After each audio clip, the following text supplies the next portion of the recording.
नमस्कार back to our channel friends. मैं सबका अपने चैनल स्टॉक्स फॉर लाइफ पे बहुत स्वागत करता हूँ। Welcome to STFL family. डे फिल्म बस वो पता है कि शाम को हमारी एक वीडियो आती है स्टॉक फटाफट या फिर न्यूज़ फटाफट, जहाँ पे वीडियो एक चर्चा ने कौन स्टॉक में क्या न्यूज़ आ रही है और क्या बेस्ट बाइंग लेवल इमर्ज हो रहा है। इतना फ्रेंड्स आप सबके लिए होमवर्क करके लाता हूँ। आपसे रिक्वेस्ट है वीडियो के एंड तक बने रहें, क्योंकि आज के दिन बहुत बड़ी बड़ी अपडेट्स हैं। चैनल फर्स्ट टाइम होंगे सब्सक्राइब कर सकते हैं इस तरह की क्वालिटी कंटेंट को सबसे पहले एक्सेस करने के लिए। Now without dealing any for time let's begin. बात की जाए FIIs की, महंगा खरीदते हैं महंगा बेचते हैं। एक समय का मेरी कमेंट्री बहुत लोगों को अच्छी नहीं लगी थी, लेकिन दोस्तों आज प्रूफ हो चुका है कि मार्केट जब महंगा हो जाता है और जब गुड न्यूज़ होती है तभी दोस्तों FIIs पैसा लगाने का ज़्यादा कोशिश करते हैं और DIs वहाँ पे माल बेचने की कोशिश करते हैं। तो जी गैस FIIs ने आज 18 जुलाई को माफ़ करिएगा 2115 करोड़ के आसपास बिग बिग बिग बाइंग करी है, जहाँ पे गैस DIs ने थोड़ा बहुत माल को ऑफलोड ज़रूर किया है। FIIs को ट्रैक करते करते कब दोस्तों बियर मार्केट बुल मार्केट में कन्वर्ट हुआ किसी को समझ में नहीं आया। पहला हिंट दोस्तों अप्रैल के महीना में मिला था और उसके बाद धीरे धीरे जैसे जैसे FIIs भारतीय बाजार में आना स्टार्ट किए, पूरी की पूरा दोस्तों जो दिशा है ना वो चेंज होते हुए देखने को मिल चुकी है। तो ऑफिशियली अगर आप देखें 2 बिलियन के आसपास बिग बाइंग दोस्तों बस 20 जुलाई के पहले हमें देखने को मिल रही है, जहां DIs ने माल तो बेचा है बट अभी भी दोस्तों FIIs को बहुत ज़्यादा फोमो हो रहा है। तो मैं सही में क्रेडिट देना चाहता हूं भारतीय छोटे निवेशक जिनको हम लोग रिटेल कैटेगरी में कंसिडर करते हैं, उसमें मैं भी आता हूं। जी हाँ गाइस, अपने आप में ही बहुत लोग 2020 में ये सोचे थे कि रॉबिनहुड्स आ गए हैं मार्केट में, किसी को कुछ पता नहीं है, घुस चुके हैं और उसके बाद बेच देंगे। लेकिन दोस्तों सही में उस रॉबिनहुड ने कोई बड़ा माल नहीं बेचा, और जिसको दोस्तों मैंने क्या बताया कि FIIs डाइजेस्ट नहीं कर पाए। जेफरी से लेके MS तक बहुत लोगों ने निफ्टी सेंसेक्स को डाउनग्रेड किया था और उसके बाद दोस्तों जब उसका उनका हथकंडा सामने नहीं आया तब दोस्तों हार पास के भारतीय स्टॉक मार्केट में आ चुके हैं। अभी भी अगर आप देखें तो पूरे 2023 में गैस 27,000 करोड़ के आसपास ही बाइंग करें, मतलब दोस्तों एक बहुत बड़ा बाइंग बाकी है। और मेरा ऐसा मानना है कि आने वाले 1-1.5 साल कोई भी अच्छे शेयर को बेचना बहुत बड़ी गलती होगी, बिकॉज रेट कट से गैस FIIs और भी भारतीय शेयर बाजार में आने शुरू हो जाएंगे। बीच में दोस्तों आंख को देख के तसल्ली मिल रहा है, डो जोन्स फाइनली गैस 1 साल हाई को तोड़ चुका है। जी हाँ दोस्तों, आप सबको कॉन्ग्रेचुलेशंस और हम सबको भी, बिकॉज मैंने क्या बताया कि भले ही डो जोन्स का इंडेक्स हमारे लिए उतना कामयाब नहीं होता है, लेकिन जो सेंटीमेंट बूस्टर होते हैं 34,835 तो फाइनली गैस डो जोन्स ने 1 साल हाई को टच कर लिया। लाइफ टाइम हाई भी बाकी है, बट सबको अच्छे से पता है कि कभी भी गैस ब्रेकआउट अगर होता है वो रैली सस्टेन करती है। जैसे ही गैस निफ्टी ने 18,700 का लेवल तोड़ा, आज साढ़े 19,000 को तोड़ के 20,000 के आसपास पहुंच चुकी है। तो ऑफकोर्स गैस डो जोन्स का पॉजिटिव में आना आप सबको अच्छे से पता है कि ग्लोबल मार्केट के इन्वेस्टर्स को बहुत ही अच्छा पुश करते हैं। वो भारतीय बाजार में आएंगे जिन्होंने गैस बहुत ही पेन सहाना, अब उनके लिए गेन का टाइम आ चुका है। इसमें गैस सेलुलोज बनाने वाली कंपनी फार्मा को बिलोंग करती है, सिकाची इंडस्ट्री। इसको मैं क्यों कवर कर रहा हूँ, बिकॉज IPO दोस्तों जिस प्राइस में आया था ना 270% के आसपास लिस्टिंग गेन मिला था, और उसके बाद IPO के बाद कंटिन्यूसली एक डाउनट्रेंड में स्टॉक चल चुका है। और इसी के बीच में अगर आप देखें तो कंपनी के प्रोमोटर्स ने कैसे अभी के टाइम स्टॉक स्प्लिट की घोषणा कर दी है। स्टॉक स्प्लिट की बात की जाए, इसको सुनने के बाद 300 के आसपास गैस कंपनी फाइनली सस्टेन करने की कोशिश करी। ऑल्दो आज हमें 5% के आसपास तेजी का माहौल देखने को मिला था, बट येस एंड की बात की जाए 2.5-3% के आसपास क्लोजिंग हुई है। गैस एक समय की बात की जाए जब बहुत ही तगड़ा बुल मार्केट था, 2021 के नवंबर अक्टूबर की बात बोल रहा हूँ, तब दोस्तों कंपनी के IPO आए थे और बहुत ही गजब का रिस्पांस मिला था। और उसके बाद गैस स्टॉक की बात की जाए चला ही नहीं। IPO में गैस मैंने क्या बताया कि लिस्टिंग टाइम में ही 270% के आसपास पैसे बने, बहुत लोग के अच्छे पैसे बने, और जिनको IPO में फंसा था उनके तो गैस अभी पैसे 2x है। कंपनी ख़राब नहीं है, बट फार्मा इंडस्ट्री की बात की जाए आप सबको अच्छे से पता है कि ग्लोबल हेडविंड्स की वजह से बहुत सारे फार्मा स्टॉक बाउंस बैक तो की है, बट वो रैली नहीं है जैसे कि निफ्टी में हमने देखा। तो कंपनी ख़राब नहीं है, आप चाहें तो आराम से कंटिन्यू कर सकते हैं। कोई भी स्मॉल कैप को जल्दीबाजी में अभी के टाइम ना बेचे। जब से मार्केट में ट्रेंड चेंज हुआ आपने देखा कि जिस कंपनी में अच्छे नंबर्स आए वो जल्दी भागी है, बट एक आध क्वार्टर में गैस अगर कंपनी के अच्छे नंबर्स और आ गए ना तो बहुत सारी कंपनीज में फिर से अच्छी खासी तेज़ी हो सकती है। न्यू सुपरमार्ट की बात की जाए, डीमार्ट की बात की जाए, बैक टू बैक गैस थोड़े से डल परफॉर्मेंस की वजह से या फिर थोड़े से फ्लैट परफॉर्मेंस की वजह से कंपनी का शेयर प्राइस फिर से घूम फिर के 3500 के आसपास जाने की कोशिश कर रहा है। मार्केट में दोस्तों अपना जो निश्चय है वो बनाइए और जो कंपनी आपको अच्छी लगती है 100 crore 50 crore 200 estimate 30 crore estimate beat करना बीट नहीं करना ये कोई बड़ी बात नहीं होती, बिकॉज ग्राउंड पे गैस काम करना और एसी रूम में जाके सिर्फ कमेंट्री देना, सिर्फ एनालिसिस करना, उसमें गैस ज़मीन आसमान का फ़र्क होता है। आपको लगता है कि आने वाले कल में रेट कट होगा तो इनके अप्रैल बिजनेस डिस्क्रिशनरी बिजनेस अच्छा करेंगे, तब गैस कंपनी के मार्जिन इंप्रूव होंगे और जैसे गैस थोड़ा सा लैंड का भाव कम होगा ना, कंपनी एक्सपेंशन ज़रूर करेगी। एक हाथ में गैस रिलायंस के पास 15,000 से ऊपर स्टोर है और डीमार्ट के पास अगर आप देखें तो रफली 327 के आसपास स्टोर है। तो आने वाले कल में गैस मुझे लगता है ग्रोथ बहुत ही अच्छी है। थोड़ी सी जो ग्रोथ कम आई है जिसकी वजह से अभी भी सेंटीमेंट ठीक नहीं है। तो मेरा ऐसा मानना है कि ऐसी कंपनी की बात की जाए तो ऑफकोर्स इस लेवल को तोड़ने की कोशिश की थी और उसके बाद फिर से इसी लेवल पे आ रही है। इस भाव पे फॉर लॉन्ग टर्म एसआईपी की जा सकती है। भूल जाइए कि मार्केट में क्या गलत न्यूज़ आ रही है। ये देखिए कि 15,000 पे सब लोग सेल सेल सेल बोल रहे थे और साढ़े 19,000 20,000 के आसपास बाई बाई बोल रहे हैं। तो कंपनी अच्छी है, अगर आप धैर्य रखेंगे, टाइम देंगे, पेशेंस नहीं हारेंगे, फ्रस्ट्रेशन फील नहीं करेंगे तो मुझे लगता है कि ऐसी कंपनी डूबेगी नहीं। और कंपनी डूबेगी नहीं तो पैसे बनेंगे, बट वो कब बनेंगे एग्जैक्ट डेट किसी को नहीं पता, बट कंपनी को लॉस में बेचने की सलाह मैं आपको नहीं दूंगा। सेल की बात की जाए मुझे लगता है गैस कि इस क्वार्टर के बाद जो नेक्स्ट 1-2 क्वार्टर होने वाले हैं इसमें गैस कंपनी बहुत ही अच्छा परफॉर्मेंस कर सकती है। ऑल्दो आज हमें 2% के आसपास माइनर फॉल देखने को मिल चुकी है। अच्छे से पता है कि पिछले 3 महीना से मार्केट में एक बुल रन रैली देखने को मिल रही है और ये gas bull run rally extend हो रही है। सबसे सरप्राइजिंग बात इधर पे ये है कि निफ्टी साढ़े 19 से जाने के बावजूद भी एफआईएस ठीक से बाइंग कर रहे हैं। और आप देख सकते हैं कि बहुत सारे आईपीओस आ रहे हैं। बहुत तो मुझसे पूछ रहे हैं कि सर आईपीओस का वीडियो बनाइए, क्या सही में आप सबको आईपीओस का वीडियो चाहिए तो बताइए कमेंट बॉक्स में। तो मेरा तो कैसे कोई हर्जा नहीं है, मैं कमेंट्री दे दूंगा। लेकिन यस, बहुत लोग को फंसता नहीं है तो बाद में परेशान हो जाते हैं। और लोग सीडीएसएल को बेचिए मत।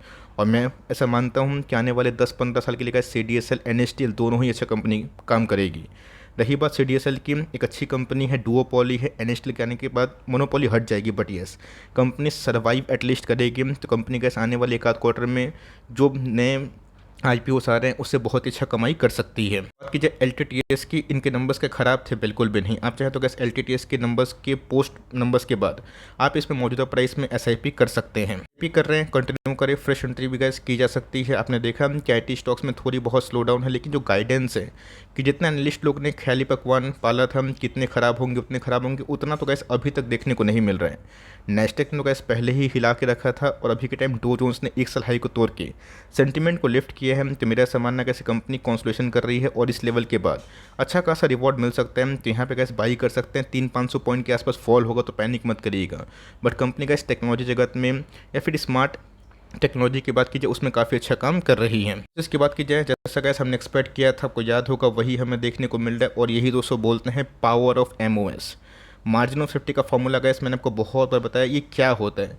एक ऐसा बाइंग प्राइस जिससे घटने की संभावना बहुत ही कम होती है और गिरता भी है। तो आने वाले कल में इस बात को लेके आप एकदम धैर्यवान रहें कि प्राइस आपके बाइंग लेवल के ऊपर आएगा। जब गैस इन्फोसिस में गजब की बाइंग हमें देखने को मिली थी और गजब का एमओएस आया था, मैंने gas Infosys, Reliance, HDFC bank को लेके बार बार कमेंट्री दी थी और उस लेवल से गैस इन्फोसिस 25% के आसपास चढ़ चुकी है। 2 साल से होल्ड किए हैं, 1 साल से होल्ड किए, शायद वो नेगेटिव होंगे बिकॉज हमने एक बार में बड़े पैसे लगाए होंगे या फिर एवरेजिंग थोड़ी ऊपर की होगी। तो मैं बोलूँगा होल्ड करें। बट दोस्तों एक सही टाइम पे एवरेजिंग करना, सही टाइम पे एंट्री लेना उतना ही इंपॉर्टेंट हो जाता है। आप सबको अच्छे से पता है कि बैंक को लेकर 2021 में बहुत ही बुलिश था। अभी भी कैसे ऐसा नहीं कि मेरा आउटलुक बहुत ही नेगेटिव हो चुका, बट रैली थोड़ी सी सबड्यूड हो जाएगी। बट यस, निफ्टी आईटी की बात की जाए वैल्यू बाइंग में कन्वर्ट होते हुए देखने को मिल रही है। और जो गैस 800 का ख्याल कर रहे थे उनकी तो गैस रैली मिस होते हुए देखने को मिल रही है। तो आप देख लीजिए नंबर्स कैसे लग रहे हैं। नंबर सही होंगे तो वहाँ पे फिर से बाइंग की जा सकती है। और लिए हुए हम शॉर्ट टर्म प्रॉफिट बुक करना चाहते हैं, मैं कैसे आपके ऊपर छोड़ रहा हूँ। बट कंपनी फंडामेंटली बहुत ही अच्छी हो, जिन्होंने कैसे पैसे कमाए प्लीज़ कमेंट बॉक्स में बताइएगा। जेबी मोटो की बात की जाए पिछले कुछ समय से गैस ऐसी रॉकेट की उड़ान कि किसी को डाइजेस्ट पे नहीं होगी। जेबी मोटो की बात की जाए, ओलिट्रा ग्रीन की बात की जाए, केपीआईटी की बात की जाए, ये सब गैस इन सब टेक्नोलॉजी में काम कर रही है जो आने वाले कल का भविष्य है। जैसे आप सबको अच्छे से पता है इलेक्ट्रिक बस, इलेक्ट्रिक व्हीकल्स। मोटो की बात की जाए पिछले कुछ समय से gas enormous amount of wealth create हुए, बट मैंने क्या बताया कि सिर्फ और सिर्फ स्टॉक रैली कर रही है तो स्टॉक खरीद लेंगे तो हमें फंसने के चांसेस बहुत ही हाई हो जाते हैं। इन सब कंपनी में गैस पैसा वही कमाते हैं जो 2 साल 3 साल रोते हैं, जो 1 साल 2 साल ये सोचते हैं कि मैं कहाँ फंस गया, और उसके बाद ही गैस उनको पैसा का भुगतान होते हैं। इतना आसान गैस पैसे नहीं बनाने होते हैं। इस लेवल पे गैस ना कोई एमओएस है ना कुछ है। और ऑफकोर्स जो प्राइस टू अर्निंग है वो थोड़े स्ट्रेच होते हुए देखने को मिल रही है। पी की बात की जाए 30 के आसपास ट्रेड होता हुआ देखने को मिल रही है। तो मेरे हिसाब से गैस आपके पास होल्डिंग है तो कंटिन्यू कर सकते हैं, बट फ्रेश एंट्री गैस मैं अभी के टाइम एकदम मना करूँगा। येस, ये स्टॉक चाहे तो 2000 का भी हो सकता है, बट यहाँ पे गैस हमें वैल्यू बाइंग करने का मौका अभी भी पर्याप्त स्टॉक में मिल रहा है। तो मेरी गैस कमेंट्री उधर पे कुछ ज़्यादा होगी। लोन की बात की जाए आप सबको अच्छे से पता है कि कल भी ध्वस्त हुआ था, आज भी हमें 8% के आसपास फॉल देखने को मिला। तो क्या कोई फ्रॉड की इशू है? नहीं दोस्तों, कुछ नहीं है। मैंने क्या बताया कि एक प्रॉफिट बुकिंग जोन होता है, और ऑफकोर्स एनएससी ने गाइस जो पेनल्टी फाइन लगाया है ये गाइस तब हुआ जब इनके Q1 के नंबर्स आ चुके थे। याद होगा दोस्तों, सेम हमने कहाँ देखा था ऐसा, इंडिगो पेंट्स में देखा था। बट मुझे लगता है गाइस कि 1 क्वार्टर के बाद ये सब कुछ ठीक हो जाएगा। जिनको रैली में पार्टिसिपेट करने का मौका नहीं मिला उनको तो गाइस अच्छा मौका मिल रहा है। यहाँ पे गाइस धीरे धीरे बाइंग की जा सकती है, मौजूदा प्राइस में चाहे तो SIP कर सकते हैं। यस, और थोड़ा नीचे मिल जाएगा तो आराम से स्टॉक को आप उठा सकते हैं। बीच में तो गाइस 1000 के आसपास गया था, क्या कहानी खत्म हो गई? नहीं, नई कहानी बनी। नंबर्स तो गाइस बहुत ही अच्छे थे, बट जो NSE ने पेनल्टी लगाया है इसके बाद जिनकी अच्छे खासे प्रॉफिट बन रहे थे उनको शॉर्ट करने का एक अच्छा खासा मौका मिल चुका है। वर्धना मदरसन स्वामी की बात की जाए आप सबको अच्छे से पता है कि 65-68 के आसपास हमने कॉल दिया था, और उसके बाद सीधा ये स्टॉक 100 के आसपास पहुंच चुका है। बस देख लीजिए, मैं बोलूँगा दोस्तों जल्दीबाजी में अगर आप एक लॉन्ग टर्म इन्वेस्टर है, long term point of view से निवेश किए तभी मत बेचिए। देख लीजिए कि मदरसन जो इंटरनेशनल उनके नंबर्स इस बार कैसे आते हैं। ऑल दो गाइस बहुत सारे ऑटो इंसली तो काफ़ी अच्छा परफॉर्म करी और ये भी अच्छा की थी। बीच में डीमर्जर हुआ था वाइडिंग बिजनेस की, आपको मिला भी होगा, तो कंपनी अच्छी है। 100 के आसपास शॉर्ट टर्म जो प्रॉफिट बुकिंग जोन है, जो शॉर्ट टर्म इन्वेस्टर है उनके लिए ठीक है, लेकिन जो लॉन्ग टर्म इन्वेस्टर है 100 के आसपास ब्रेकआउट का वेट करे। अगर सस्टेन करता है, ओनली इफ सस्टेन्स, तब 200 आने वाले कल में ये 120-130 के आसपास भी पहुंच सकती है। इसके बाद की जाए पूरा का पूरा 200 निफ्टी का समीकरण रिलायंस ने चेंज कर दिया, और इसीलिए का इस पुराना हाथीना वही होता है, वही ताकत होती है। जब शॉर्ट टर्म में गैस स्टॉक नहीं भागते हैं तो उधर पे किंतु परंतु होते हैं। बट 1 साल का पिन गैस 2 महीना में ही गेन में कन्वर्ट हो चुका है, और रिलायंस ने गैस फिर से फ्रेश लाइफ टाइम हाई को हिट कर दिया है। तभी आया है जब मार्केट में ट्रेमेंडस तेजी है, और पिछले कुछ समय से आपने देखा कि जियो फिनिंश के डीमर्जर को लेकर मार्केट में काफ़ी उत्साह है। अब दोस्तों माफ़ करिएगा, बहुत लोगों के साथ ख़राब लगे अच्छा लगे, यस फ्री में तो जियो फाइनेंशियल के शेयर्स हमें मिलेंगे, ये अच्छी बात है। बट बहुत लोग बोल रहे हैं कि मैं दोस्तों जियो फाइनेंशियल लूँगा, बजाज को बेच दूँगा, बजाज को शॉर्ट करूँगा। दोस्तों जिनकी रैली बजाज में मिस हुई ना, वो सीधा यही प्लॉट कर रहे हैं कि जियो फाइनेंशियल अब नेक्स्ट बजाज फाइनेंस बनेगा।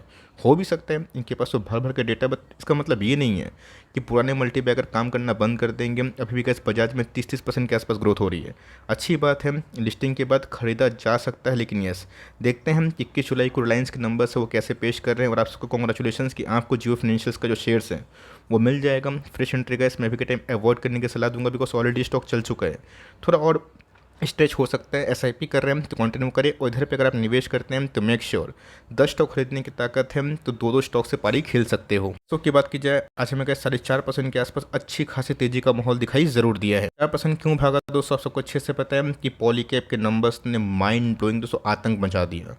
पॉलीकैब के मार्जिन्स भी इंप्रूव हुए, सिंपल सी बात है। अगर वायरिंग बिजनेस में मार्जिन्स इंप्रूव होंगे, प्लास्टिक वायर्स में होंगे, केबल्स में होंगे, या फिर PVC में होंगे, तो gas raw material gross margin ख़राब हुआ था रॉ मटेरियल के हाई प्राइस से, फ्लैक्सो को झटका लगा था, वो भी गैस हमें ठीक ठाक रिकवर होता हुआ देखने को मिलेगा। अगर दोस्तों इस बार ना लास्ट क्वार्टर की तरह मार्जिन इंप्रूव हो गए तो मेरा ऐसा मानना है कि 1000 का लेवल तोड़ेगा और 1100 के आसपास भी हिट करेगा, और उसके बाद बेस फॉर्म करके भागना शुरू करेगा। तो रिलैक्सो में गैस अगर आपने पारी खेली है तो अच्छी कंपनी है, इसको आप लॉस पे ना बेचें। हर एक कंपनी को अगर आप निकालते गए 1 साल लो के आसपास तो पोर्टफोलियो में बचे कौन? रिलायंस भी गैस 1 साल लो पे गया था, बजाज भी गया था, TCS भी गया था, इन्फोसिस भी गया था। तो क्या कंपनी ने बाउंस बैक नहीं किया? बहुत सारे मिड कैप स्मॉल कैप तो गैस 2 गुना 3 गुना भी हो गए। तो कंपनी अच्छी है, आपके पास मौका है तो ऑफकोर्स चौका मार सकते हैं, होल्ड किए कंटिन्यू करें। और थोड़ा सा किंतु परंतु कर रहे हैं तो Q1 के नंबर्स को आप देखने के बाद विचार विमर्श कर सकते हो। इंडस्ट्रीज की बात की जाए, शानदार कंपनी है, गजब का बिजनेस मॉडल है। आने वाले कल में गैस फार्मा में घुसने के बाद ये कंपनी काफ़ी अच्छा परफॉर्मेंस कर सकती है। अच्छे से पता है दोस्तों कि फार्मा में या फिर अभी के टाइम केमिकल्स में उतनी उत्साह नहीं है, बिकॉज सबको नियर टर्म आउटलुक काफ़ी नेगेटिव लग रहा है। लेकिन दोस्तों मेरा ऐसा मानना है PI इंडस्ट्रीज एग्रोकेमिकल स्पेस से इस बार भी ठीक ठाक डिसेंट सेट्स नंबर पेश कर सकती है। 2 क्वार्टर में तो गैस कहानी पूरी चेंज हुई। 2700 का स्टॉक कब 4000 के आसपास हुआ।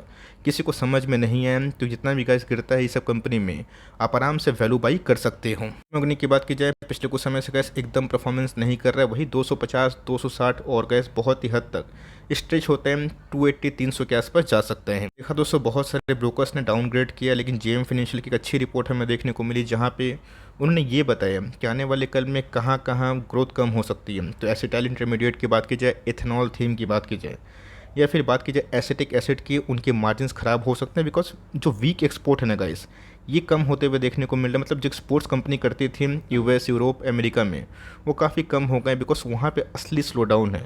अगर आप दोस्तों एक आध क्वार्टर डाइजेस्ट कर सकते हैं तो मेरा मानना है सब्र का फल मीठा होता है। वो कब तक होगा ये किसी को नहीं पता, बट कंपनी ख़राब नहीं है। यस, मैनेजमेंट की बात की जाए उनसे मैं थोड़ा सा नाखुश हूँ बिकॉज उनकी कमेंट्री कुछ और थी और बाद में नंबर्स के बाद कुछ और होते हुए देखने को मिली। तो हम लोग तो गैस मैनेजमेंट के गुलाम हैं, वो जो बोलते हैं हम लोग वही सुनते हैं। अब देख लेते हैं किस कंपनी में आने वाले कल में क्या रुझान होता है, बट कंपनी को लॉस में ना बेचें। और कम से कम गाइस जितने भी केमिकल कंपनी है उसको 2026 तक बेचना मेरे हिसाब से सही बात नहीं होगी। एचयूएल की बात की जाए अभी भी गाइस इस प्राइस में एचयूएल को बाई किया जा सकता है। मैं क्यों बोल रहा हूँ, आपने देखा कि कैसे इन्फोसिस की बात की जाए या फिर रिलायंस की बात की जाए एक साल हाई को टच किया, उसके बाद बहुत लोग की आंख खोली। तो एचयूएल की बात की जाए इस पर कैसे वॉल्यूम एक्सपेंशन होंगे और पिछले 3 साल से ये कंपनी वही है। ऑल दो कैसे आईटीसी ने अचानक से पैसे बनाए, बट मुझे लगता है कि एचयूएल में एक बहुत बड़ी रियलिटी है और इस प्रकार इस कंपनी भागेगी तो ऑफकोर्स बहुत ही अच्छा प्रदर्शन कर सकती है। आपके पास वो ताकत है कि मुझे थोड़ा सा पेशेंस की आवश्यकता है, मैं जज कर लूँगा, मतलब मैं सह लूँगा पेशेंस के हिसाब से। तो एचयूएल को दोस्तों सीएमपी में खरीदा जा सकता है फॉर लॉन्ग टर्म। इंडस्ट्रीज की बात की जाए छोटा में गैस बहुत ही स्ट्रॉन्ग कंपनी है। बीच में तो गैस कोविड क्रैश में 200 के आसपास आया था, उसके बाद फिर से भाग के 700 के आसपास भी गई थी। सबसे गैस जितने भी टूर्स एंड ट्रेवल्स वाले बिजनेस हैं और उसके रिलेटेड जितने बिजनेस है, बैग हो गए, चप्पल जूते हो गए, इसको गैस बेचिए मत। अभी के टाइम गैस कोई भी टिकट अवेलेबल नहीं है। एयरपोर्ट की बात की जाए नया रेलवे स्टेशन बन चुका है, जाकर देखिए कितने भीड़ हैं। तो कंपनी अच्छी है, नंबर्स पे गैस डिसेंट थे, ऑल दो सफारी ने गैस बाजी मारी। बट कंपनी की बात की जाए जो टॉप था गैस 17 का उसी के लगभग मिल रही है।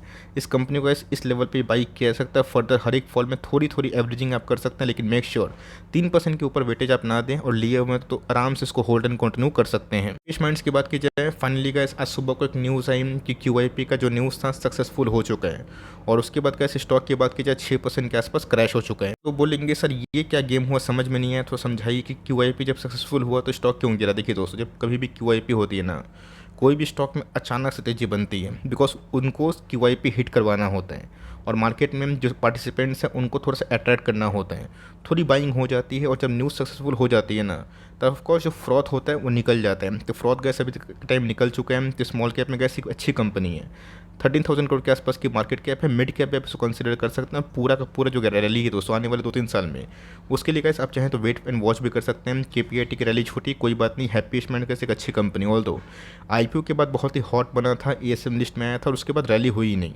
कंपनी अच्छी है, आप चाहें तो Q1 के नंबर्स को देखने के बाद जज कर सकते हैं। बट सीएमपी में अगर आप लॉन्ग टर्म में धीरे धीरे परचेस करते हैं तो मुझे लगता है कि देर या फिर सवेर आपको फ़ायदा ज़रूर होगा। वीडियो अच्छी लगी तो ज़रूर लाइक करिएगा, चैनल फर्स्ट टाइम होंगे सब्सक्राइब करके बेल आइकन को प्रेस करना भी ना भूलिएगा। तो गाइस मिलते हैं जल्दी ही, तब तक के लिए bye. Thanks for listening friends, God bless you all.